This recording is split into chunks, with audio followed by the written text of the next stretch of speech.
Hello friends, welcome to my YouTube channel Andro Creations. ഇന്നത്തെ വീഡിയോയുടെ topic എന്ന് പറയുന്നത് നമ്മുടെ ഫോണിലെ അൺലോക്കിംഗുമായി ബന്ധപ്പെട്ടുള്ള ഇഷ്യൂസിനെ കുറിച്ചാണ്, പ്രശ്നത്തെക്കുറിച്ചാണ്.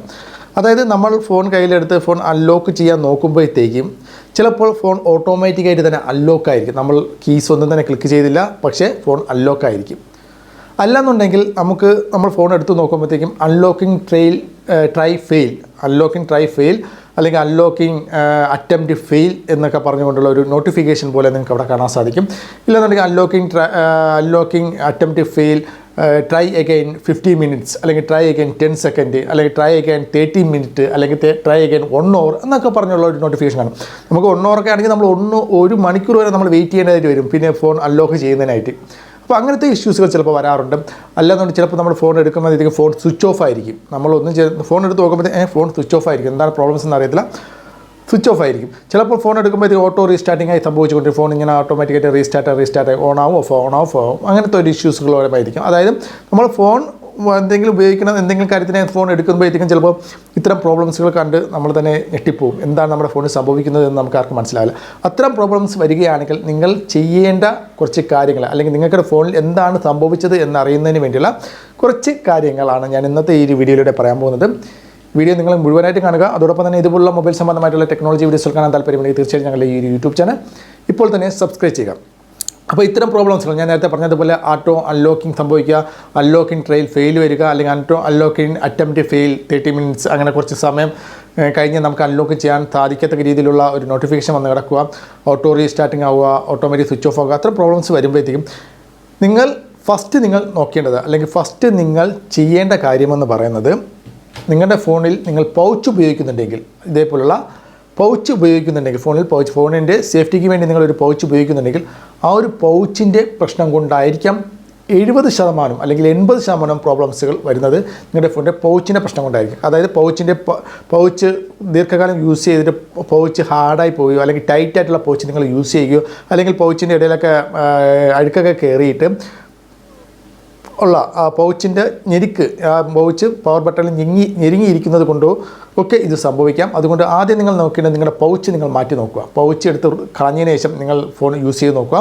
ഒരു ദിവസം വേണമെങ്കിൽ നിങ്ങൾക്ക് അങ്ങനെ യൂസ് ചെയ്യാം. പ്രോബ്ലംസ് ഒന്നും ഇല്ലാന്നുണ്ടെങ്കിൽ നിങ്ങളുടെ ഫോണിൻ്റെ പൗച്ച് തന്നെയായിരിക്കും പ്രശ്നം എന്ന് നമുക്ക് മനസ്സിലാക്കാം. കൂടുതലും പൗച്ചിൻ്റെ പ്രശ്നം കൊണ്ടാണ് വരുന്നത്. അതുകൊണ്ടാണ് ഞാൻ പറയുന്നത് പൗച്ച് നിങ്ങൾ ആദ്യം ചെക്ക് ചെയ്ത് നോക്കുക. പൗച്ച് നല്ല ടൈറ്റായിട്ടിരിക്കുകയാണെങ്കിൽ ഈ ഒരു പ്രശ്നം സംഭവിക്കാം. അതുകൊണ്ട് പൗച്ച് നിങ്ങളുടെ ഫോണിൽ നിന്ന് റിമൂവ് ചെയ്ത ശേഷം നിങ്ങൾ ഉപയോഗിച്ച് നോക്കുക. ഓക്കെ. രണ്ടാമത്, ഈ പൗച്ച് റിമൂവ് ചെയ്തിട്ട് നിങ്ങളുടെ പ്രോബ്ലംസ് മാറുന്നില്ല എന്നുണ്ടെങ്കിൽ അടുത്ത പ്രോബ്ലംസ് എന്ന് പറയുന്നത് നിങ്ങളുടെ ഫോണിലെ പവർ കീ, ഇതേപോലെ പവർ കീ ഉണ്ടല്ലോ, നമ്മൾ പ്രസ് ചെയ്യുന്ന പവർ കീയിൽ എന്തെങ്കിലും ജാമിങ് ഉണ്ടാവും, ടൈറ്റ്നെസ് ഉണ്ടാവും. പലപ്പോഴും നമ്മൾ അതിൻ്റെ ഇടയിലൊക്കെ ഈ പവർ കീ എന്ന് പറഞ്ഞാൽ ഈ ഫ്രീ ആയിട്ട് വർക്ക് ചെയ്യേണ്ട ഒരു സാധനമാണ്. ഇതിൻ്റെ ഇടയിലൊക്കെ അഴുക്ക് പൊടിയൊക്കെ കയറിയിട്ട് ജാമായിരിക്കും. ചിലപ്പോൾ ജാമ അങ്ങനെ ജാമായിരിക്കുന്ന ഒരു അവസ്ഥയിൽ ഈ ഒരു പ്രശ്നം ഉണ്ടാകാം. അപ്പോൾ നിങ്ങൾ ചെയ്യേണ്ടത്, നിങ്ങൾ ഏതെങ്കിലും ഒരു ബ്രഷ് ഉപയോഗിച്ച്, നല്ല ക്ലീൻ ആയിട്ടുള്ള വെള്ളത്തിൻ്റെ അംശമൊന്നും ഇല്ലാത്ത ഏതെങ്കിലും ഒരു ബ്രഷ് ഉപയോഗിച്ച് നല്ല രീതിയിൽ വെളിയിൽ നിന്ന് തന്നെ ഫോൺ പൊളിക്കുന്ന ആവശ്യമില്ല, വെളിയിൽ നിന്ന് തന്നെ ചെന്ന് ക്ലീൻ ചെയ്ത് നോക്കുക. ഈ അഴുക്ക് പൊടി അതൊക്കെ മാറുമ്പോഴത്തേക്കും ഫ്രീ ആയിട്ട് തന്നെ അത് വർക്ക് ചെയ്യും. പവർ ബട്ടൺ ഫ്രീ ആയിട്ട് തന്നെ വർക്ക് ചെയ്യും. അപ്പോൾ നിങ്ങളൊന്ന് ക്ലീൻ ചെയ്ത് നോക്കുക. ഏകദേശം നിങ്ങൾക്ക് ആ ഒരു പ്രോബ്ലംസ് ചിലപ്പോൾ അതിൽ നിങ്ങൾക്ക് മാറാൻ ചാൻസ് ഉണ്ട്. ഓക്കെ, അത് നിങ്ങൾ ട്രൈ ചെയ്ത് നോക്കുക. ഈ 2 കാര്യങ്ങൾ നിങ്ങൾ ട്രൈ ചെയ്ത് നോക്കാവുന്നതാണ്. ഇനി മൂന്നാമത്തെ കാര്യം, എന്നിട്ട് നിങ്ങളുടെ പ്രോബ്ലം മാറിയില്ല എന്നുണ്ടെങ്കിൽ നിങ്ങളുടെ ഫോണിലെ പവർ ബട്ടൺസിൽ എന്തെങ്കിലും ഇഷ്യൂസ് ഉണ്ടോ. പവർ ബട്ടൺസ് എന്ന് പറയുമ്പോൾ ചില ഫോണുകളിൽ പവർ സ്വിച്ച് ആയിരിക്കും വരുന്നത്, ചില ഫോണുകളിൽ സ്ട്രിപ്പായിട്ടായിരിക്കും വരുന്നത്. ഇതേപോലെ പവർ ബട്ടൺ ഇതേപോലെ സ്ട്രിപ്പായിട്ടായിരിക്കും വരുന്നത്. ഈ സ്ട്രിപ്പിൽ എന്തെങ്കിലും, ഈ ഒരു സ്ട്രിപ്പിൽ വരുന്ന സ്വിച്ചസിൽ എന്തെങ്കിലും ഇഷ്യൂസുകൾ ഉണ്ടെങ്കിൽ ഈ ഒരു പ്രോബ്ലംസ് വരും. അപ്പോൾ അത് നമ്മുടെ ഫോൺ പൊളിച്ച് ആ സ്ട്രിപ്പ് വെളിയിലെടുത്ത് അതിൻ്റെ സ്വിച്ചസ് ചേഞ്ച് ചെയ്ത് കൊടുക്കേണ്ടതായിട്ട് വരും. അതൊക്കെ ഷോപ്പിൽ കൊടുത്താൽ മാത്രമേ സാധിക്കുകയുള്ളൂ. പിന്നെ വരുന്ന പ്രോബ്ലംസ് എന്ന് പറയുന്നത്, ചിലപ്പോൾ നമുക്ക് സ്ട്രിപ്പ് തന്നെ മാറേണ്ടതായിട്ട് വരും. ഇത്ര പ്രോബ്ലംസ് വരികയാണെങ്കിൽ, ജാമായിട്ടിരിക്കുകയാണെങ്കിൽ സ്ട്രിപ്പ് തന്നെ മാറേണ്ടതായിട്ട് വരും. ചിലപ്പോൾ വെള്ളത്തിൻ്റെ അംശമൊക്കെ കയറിയിട്ട് ഷോർട്ടായിരുന്നാലും ഇത്തരം പ്രോബ്ലംസുകൾ വരാറുണ്ട്. പിന്നെയെന്ന് പറയുന്നത്, നമ്മുടെ ഫോണിൻ്റെ ഈ പവർ കീയുമായി റിലേറ്റഡ് ആയിട്ടുള്ള റെസിസ്റ്ററുകളുണ്ട്. ആ റെസിസ്റ്ററിൻ്റെ വാല്യൂവിൽ എന്തെങ്കിലും ഇഷ്യൂസുകൾ വരികയൊക്കെ ചെയ്യുകയാണെങ്കിൽ ഈ പ്രോബ്ലംസ് വരാണ്ട്. അതുപോലെ തന്നെ നമ്മുടെ CPU ഇഷ്യൂസുകളുണ്ട്, സോഫ്റ്റ്വെയർ ഇഷ്യൂസുകളുണ്ടൊക്കെ ഈ പ്രോബ്ലംസ് വരാറുണ്ട്. പക്ഷേ നിങ്ങൾ അതിലേക്കൊന്നും നിങ്ങൾ പോകണ്ട. ഞാൻ ആദ്യം പറഞ്ഞ 2-3 കാര്യങ്ങൾ മാത്രം നിങ്ങൾ ട്രൈ ചെയ്ത് നോക്കിയാൽ മതി. അതായത് പൗച്ച് ട്രൈ ചെയ്ത് നോക്കുക, പവർ സ്വിച്ച് ജാമായിട്ടുണ്ടോ നോക്കുക. ഇത്തരം കാര്യങ്ങൾ നിങ്ങൾക്ക് തന്നെ നോക്കാവുന്നതാണ്. ഈ 2 കാര്യങ്ങളിൽ തന്നെ ഏകദേശം 90% ഫോണുകൾക്കും പ്രോബ്ലംസ് മാറുന്നതാണ്. അതുകൊണ്ടാണ് പറയുന്നത്.